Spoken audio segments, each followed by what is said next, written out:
தமிழுக்கு நிகர் தமிழே, தமிழனுக்கு நிகர் எவரே.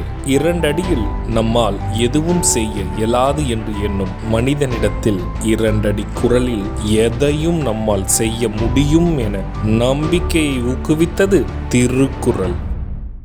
வணக்கம் ஐயா. வணக்கம். இன்னைக்கான குறள் என்னங்க ஐயா?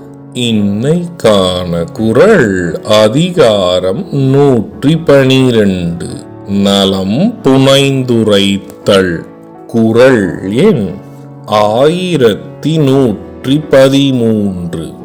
முறிமேனி முத்தம் முறுவல் விரிநாற்றம் வேலுண்கண் வேய்த்தோளவட்கு. இந்த குறளுக்கான பொருள் என்னங்கய்யா? இதற்கான பொருள், மூங்கிலை போலும் வளைந்த வாகான தோளுடைய இந்த பெண்ணுக்கு பட்டுத்தளிரே மேனி முத்தே பல்வரிசை இயற்கை மனமே அவள் உடல் பெற்ற இன்ப மனம் மை தீட்டிய கண்ணோ வேள்தான். இதுக்கு ஒரு சின்ன உதாரணம் சொல்றீங்களா?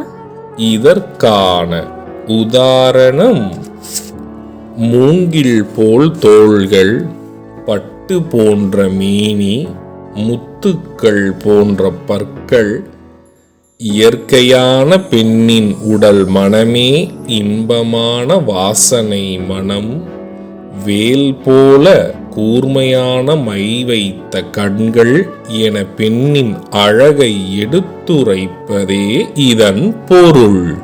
நான் சொன்ன குறளும் அதோட விளக்கமும் உங்களுக்கு பயனுள்ளதா இருந்ததா?